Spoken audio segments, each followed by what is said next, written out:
seperti ini. Tidak demikian. Itulah sebabnya berulang kali Tuhan Yesus mengatakan berjaga-jagalah dan berdoalah senantiasa. Dengan demikian penting bagi kita hidup di dalam kekristenan kita bukanlah hidup di dalam sebuah box atau kotak yang namanya kebiasaan. Memang kalau yang namanya liturgi gereja, tata cara ibadah memang sudah diatur sedemikian rupa. Tetapi kalau berbicara tentang pergerakan Roh Kudus, tentu tidaklah bisa diprediksi sebelumnya. Itulah sebabnya kata tiba-tiba ini menjadi sesuatu yang perlu kita renungkan bersama di sore hari ini, di mana ketika kita umat Tuhan merayakan hari turunnya atau dicurahkannya Roh Kudus. Di saat semua orang terlena, di saat semua orang merasa sepertinya ini biasa-biasa saja, ternyata itu hari yang istimewa untuk Tuhan melawat umatnya. Siapa yang rugi? Kita sendiri. Kadang kalau banyak orang terjebak dengan yang namanya rutinitas.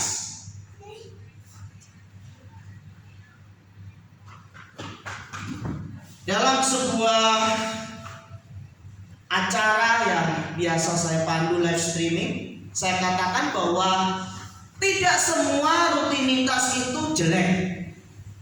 Ada banyak rutinitas yang baik manakala itu dilakukan atas dasar pemahaman yang benar. Saya akan berikan contoh rutinitas yang baik. Ibadah setiap hari Minggu itu rutinitas yang baik. Kita melakukannya setiap hari Minggu, kita datang kepada Tuhan, itu rutinitas yang baik. Contoh berikutnya, berdoa sebelum tidur, menyerahkan hidup kita, karena kita nggak pernah tahu nih, apakah nanti kita bangun tidur atau lanjut tidak bangun lagi, kita nggak pernah tahu. Atau tiba-tiba kita tidur kemudian terjadi sesuatu, kita nggak pernah tahu. Seringkali peristiwa musibah seperti banjir bandang ataupun gempa bumi, orang lagi tertidur nyenyak Bapak Ibu, tiba-tiba saja mereka nggak bangun lagi. Itulah sebabnya tidak semua rutinitas itu jelek. Rutinitas kita berdoa itu baik. Apalagi rutinitas kita menabur, melakukan sesuatu yang baik tanpa pamrih, itu juga baik. Bapak Ibu dikasih Tuhan, memberi itu tidak harus berupa materi. Kita punya Android, smartphone, kita mengirimkan ayat-ayat firman Tuhan kepada rekan-rekan kita, itu sesuatu yang baik.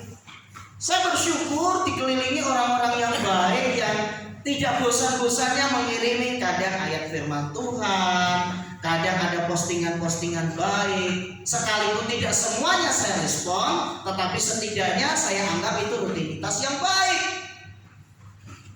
Apalagi misalnya setiap awal bulan kita mengadakan perjamuan kudus, itu rutinitas dan rutinitas yang baik. Apalagi di awal bulan sebagai ungkapan syukur atas setiap pemeliharaan Tuhan di hari pertama hingga hari yang ke-30 sepanjang bulan kita mempersembahkan persembahan persepuluhan, itu rutinitas yang baik.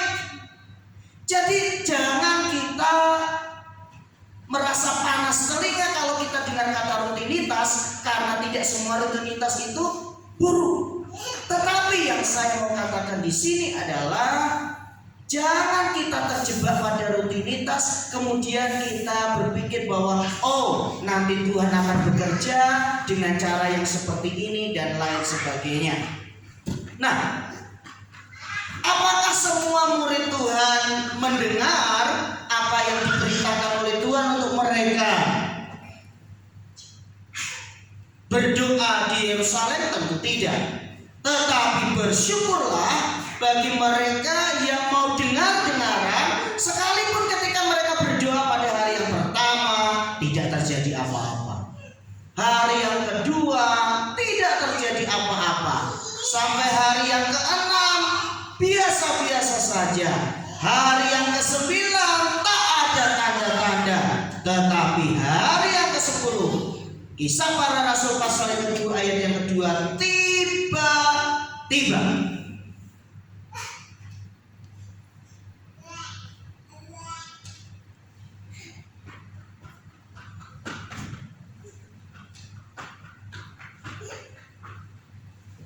saya rindu kata ini menjadi berkat dan rema buat kita bahwa Tuhan bekerja seturut dengan waktunya. Tiba-tiba turunlah dari langit suatu bunyi seperti tiupan angin keras yang memenuhi seluruh rumah di mana mereka duduk.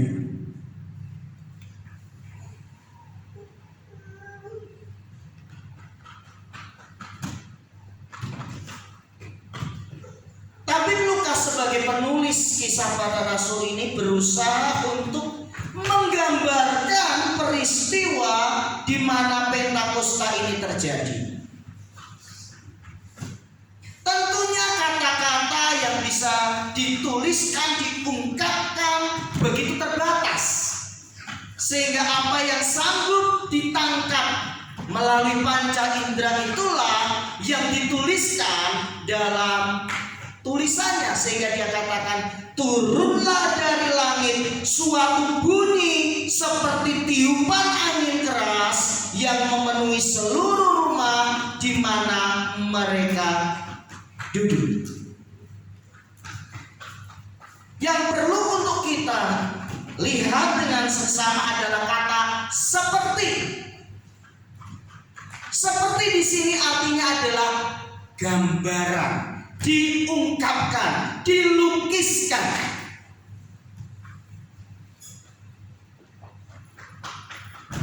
Saya akan memberikan contoh. Ketika seseorang sedang mendapatkan lawatan dari Roh Kudus, maka ekspresi dari lawatan Roh Kudus itu macam-macam.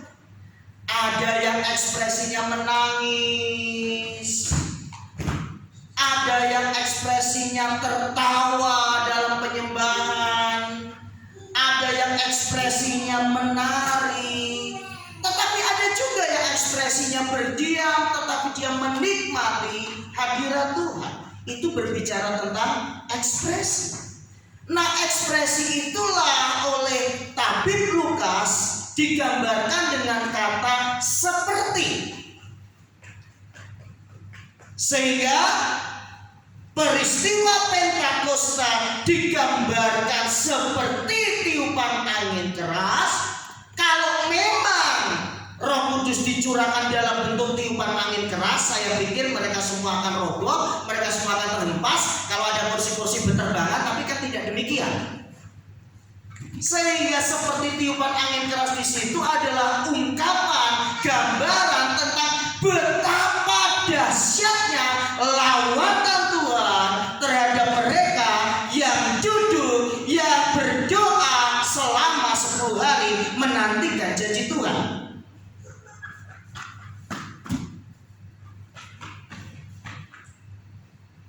Bukan hanya itu, Tabib Lukas menggambarkan selain seperti tiupan angin keras, berbicara tentang lawatan Tuhan yang demikian dahsyat bisa dirasakan, dialami oleh mereka semua yang hadir pada waktu itu. Dan tampaklah kepada mereka lidah-lidah, lagi-lagi Tabib Lukas menggunakan kata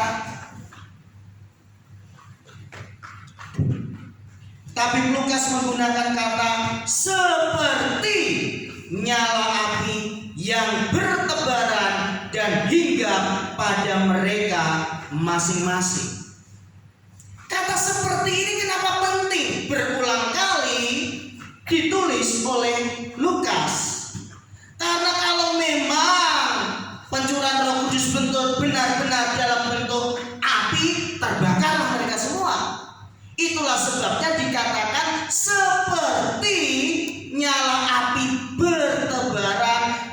hingga pada mereka masing-masing. Makanya saya senang pujian yang sering kali dinyanyikan kalau Pak Gembala kita sedang mengurapi jemaat, apa? Kirimkan apimu. Ya, itu seperti firman Tuhan.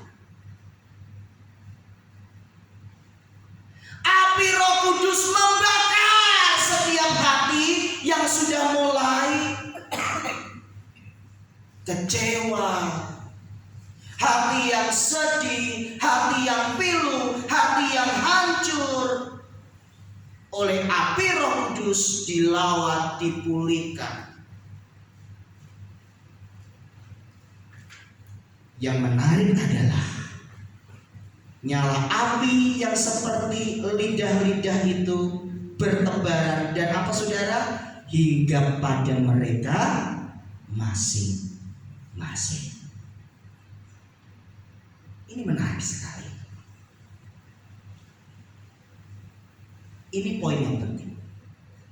Karya Roh Kudus, pribadi lepas pribadi. Itulah sebabnya saya begitu kagum dengan Roh Kudus, mengekspresikan lawatannya kepada umatnya dengan begitu luar biasa.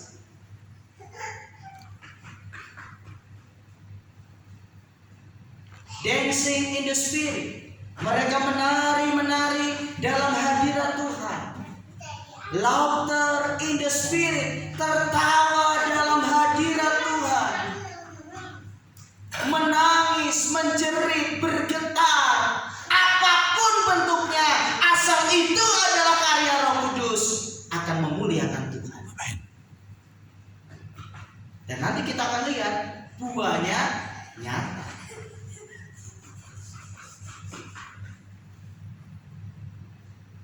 Ternyata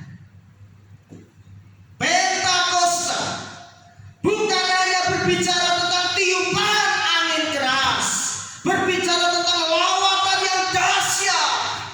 Jemaat yang tadinya ketakutan, mereka selalu bersembunyi di pintu-pintu rumah yang tertutup sampai Tuhan menembus tembok dan menyatakan diri kepada mereka dan berkata kepada salah satu murid yang bernama Thomas, "Hai Thomas, inilah tanganku yang berlubang paku, inilah lambungku yang tertusuk, tertikam oleh tombak lembing itu. Cucukkanlah jarimu, ya Tuhan, aku percaya."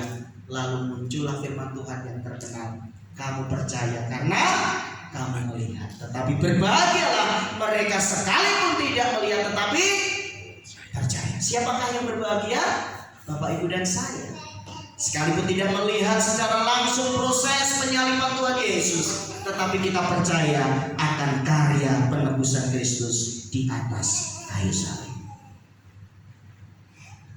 Pentakosta berbicara tentang lawatan Tuhan secara universal, tetapi Pentakosta juga berbicara tentang lawatan Roh Kudus pribadi lepas pribadi.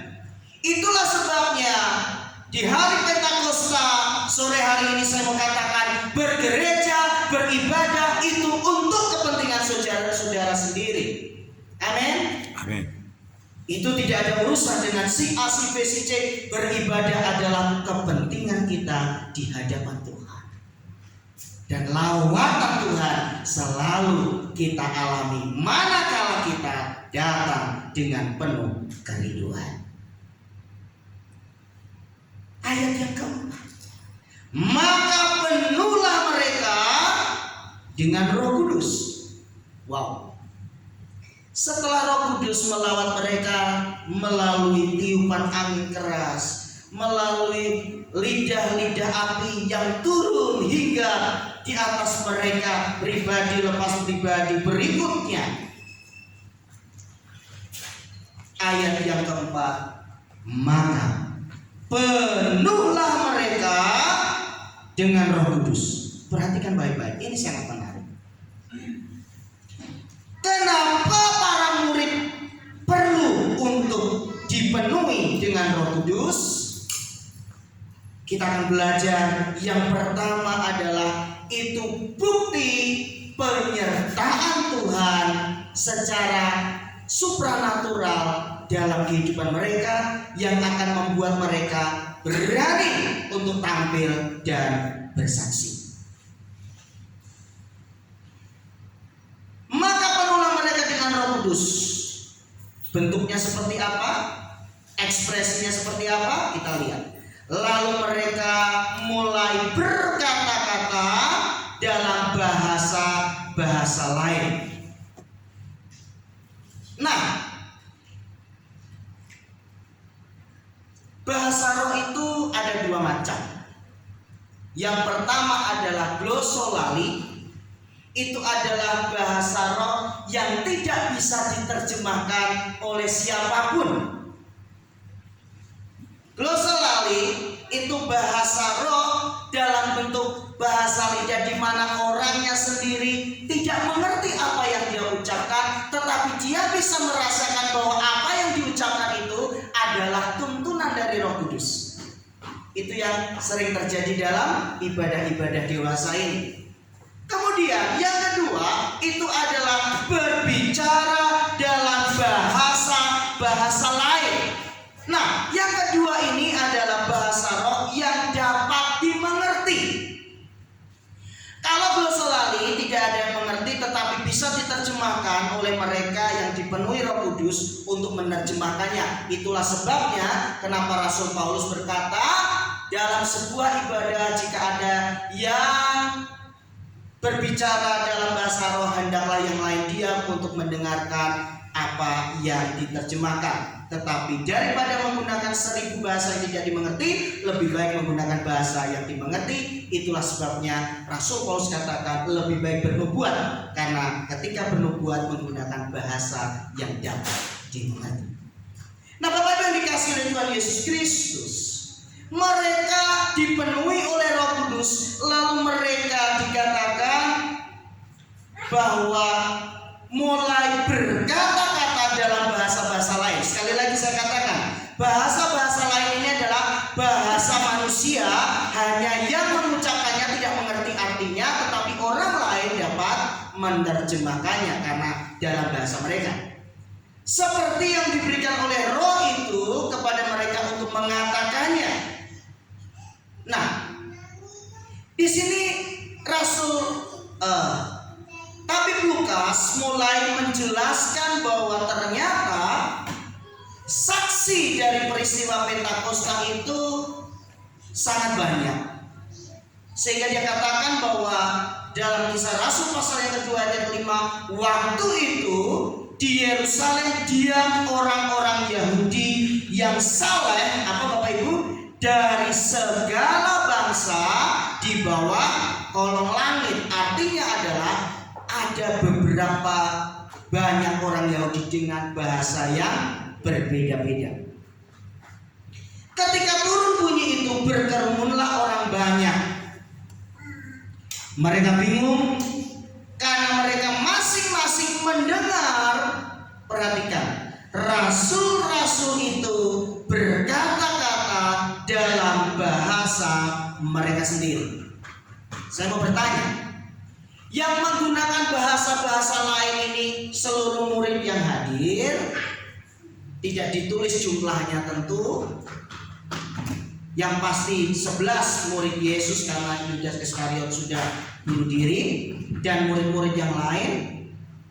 Semua yang hadir, atau hanya ke-11 rasul yang pada waktu itu ada? Saya mau bertanya, kalau berdasarkan ayat yang kita baca hari ini, semua orang atau hanya para rasul? Baca baik-baik ayat yang ke-6. Semua orang. Mari kita baca baik-baik dalam ayat yang ke-6. Ketika turun bunyi itu, berkerumunlah orang banyak. Betul? Jadi orang banyak yang melihat, ya. Mereka, siapa yang dimaksud mereka? Orang banyak itu bingung. Kalau mereka sementara dilawat oleh Roh Kudus dengan bahasa-bahasa lain, tentu mereka tidak sempat untuk memikirkan apa yang sedang terjadi. Setuju? Nah, itulah sebabnya kita perhatikan baik-baik ketika kita membaca firman Tuhan. Mereka bingung karena mereka masing-masing orang banyak itu mendengar siapa? Rasul-rasul itu berkata-kata dalam bahasa mereka sendiri. Jadi yang berbicara dalam bahasa lain siapa? Para rasul. Nah, akhirnya mereka mulai berbicara, sharing satu dengan yang lain di tengah-tengah lawatan Roh Kudus. Mereka semua tercengang-cengang dan heran. Lalu berkata, bukankah mereka semua? Siapa yang dimaksud mereka semua? Ke-11 rasul minus Yudas Iskariot karena sudah bunuh diri. Bukankah mereka semua berkata-kata itu orang Galilea? Artinya satu daerah. Bagaimana mungkin kita masing-masing mendengar mereka berkata-kata dalam bahasa kita sendiri? Mari kita hitung berapa bahasa yang mereka sedang dilawat oleh Tuhan. Yaitu bahasa yang kita pakai. Kita negeri asal kita.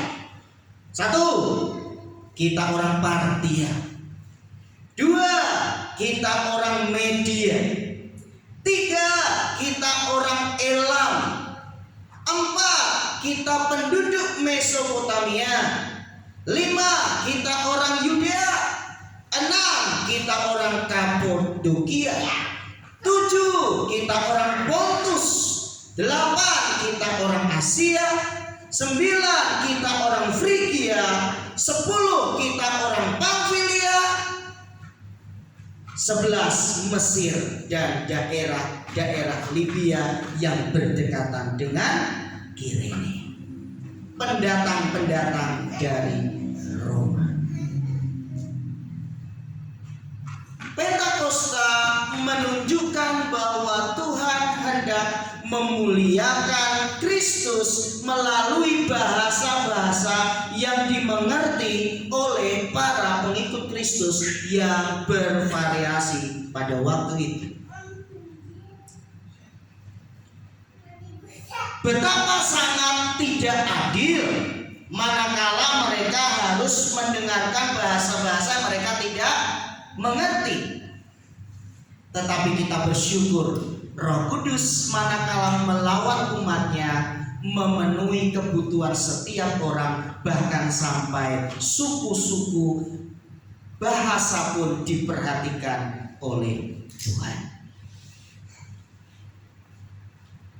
Baik orang Yahudi maupun penganut agama Yahudi, orang Kreta dan orang Arab, kita mendengar mereka berkata-kata dalam bahasa kita sendiri. Apa saudara? Kita baca sama-sama 3, 2, 1. Tentang perbuatan-perbuatan besar yang dilakukan Allah. Jadi kalau ditanya pada waktu peristiwa Pentakosta apa saja yang terjadi? Yang bisa dirasakan adalah tiupan angin keras. Yang bisa dilihat adalah lawatan Tuhan dalam bentuk lidah-lidah api hingga kepada tiap-tiap orang. Tetapi yang paling spesifik adalah mereka bisa mendengar kesaksian-kesaksian tentang perbuatan-perbuatan besar yang dilakukan oleh Allah berdasarkan bahasa mereka sendiri.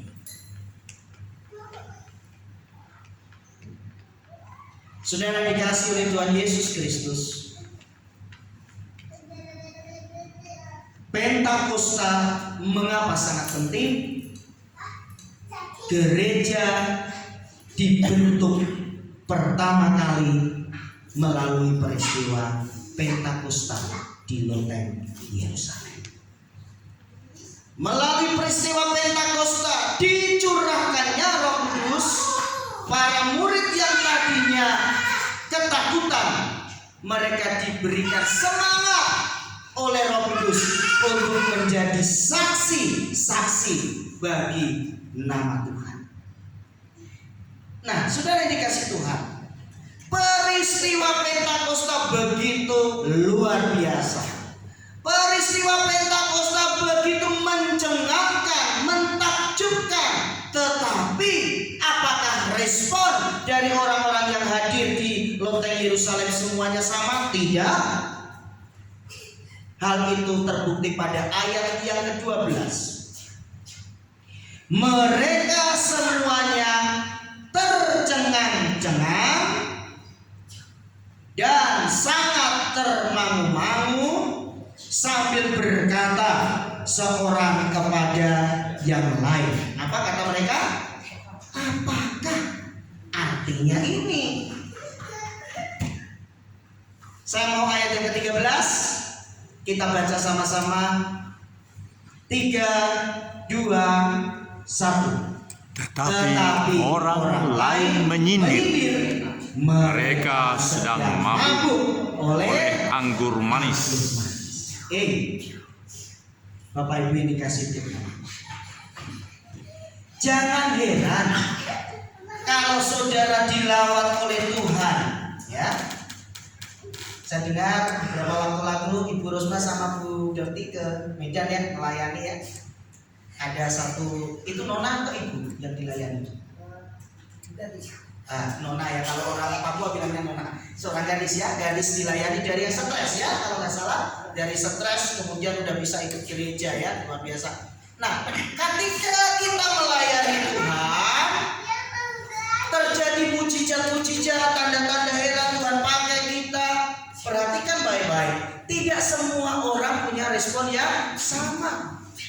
Kalau yang pikirannya lurus, kalau yang hatinya bersih, dia akan bilang puji Tuhan, Tuhan pakai saudara kita, biarlah nama Tuhan dipermuliakan melalui mereka. Tapi kalau yang pikirannya jelek, pasti responnya beda. Gitu aja kok, coba. Pentakosta saja yang begitu luar biasa, terjadi lawatan Tuhan, tiupan angin keras, lidah-lidah seperti nyala api yang hingga kepada semua orang. Para rasul berbicara dalam bahasa-bahasa, tadi kita sudah hitung kurang lebih 11 bahasa.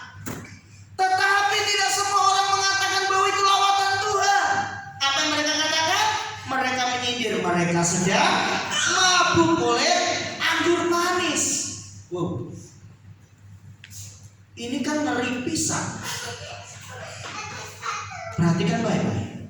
Dalam hadirat Tuhan yang begitu kudus pun masih ada orang-orang yang, kalau bahasa kita sekarang itu, nyinyir. Tahu nyinyir?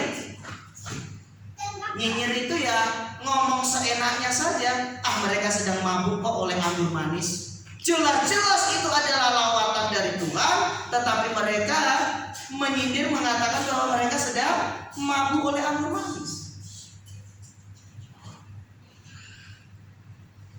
Saya mau tes ini pengetahuan Bapak Ibu tentang Alkitab ya. Semoga ada yang menjawab. Ini peristiwanya ada di loteng Yerusalem. Roh Kudus dicurahkan, semua murid, para rasul mendapatkan lawatan. Lalu ada sekelompok lain yang mengatakan ini mereka sedang mabuk oleh anggur manis. Di Perjanjian Lama pernah terjadi peristiwa yang mirip. Harap ada yang bisa menjawab dari sekian banyak yang hadir ya. Ada seorang, saya tidak sebut gendernya, nanti langsung ketahuan. Ada seorang yang datang di rumah Tuhan. Saking pedihnya hatinya oleh masalah yang sedang dia hadapi, dia berbicara di hadapan Tuhan dengan begitu panjang. Dia menangis sehingga saking panjang dan pedihnya pergumulannya, dia hanya berkomat-kamit. Lalu ada orang yang menegur dia, "Hei, sampai kapan kamu mabuk?" Tahu kira-kira siapa? Masa sih gak ada yang tahu? Anak. Betul. Tapi gak ada hadiahnya Pak ya. Tuhan Yesus yang menghadiahi Bapak. Betul. Jadi Bapak Ibu yang dikasih Tuhan, kalau kita menghendaki semua orang punya respon yang positif tentang setiap tindakan baik yang kita lakukan untuk memuliakan Tuhan, Bapak Ibu akan capek dan kecewa. Karena tidak semua orang sama. Jelas-jelas mereka semua dalam lawatan Roh Kudus, dalam hadirat Tuhan yang begitu luar biasa. Masih saja ada yang nyinyir mereka sedang mabuk oleh anggur manis.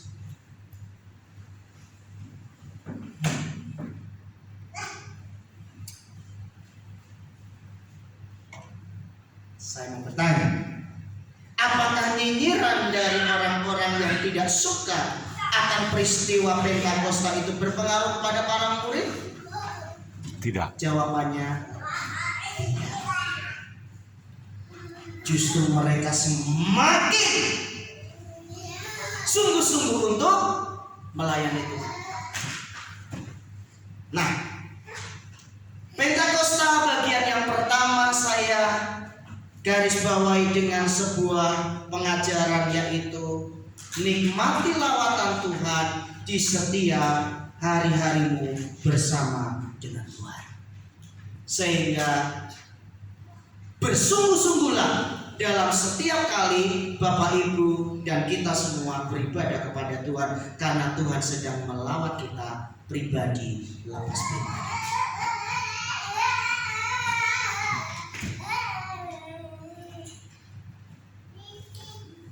Saya lanjutkan bagian berikutnya.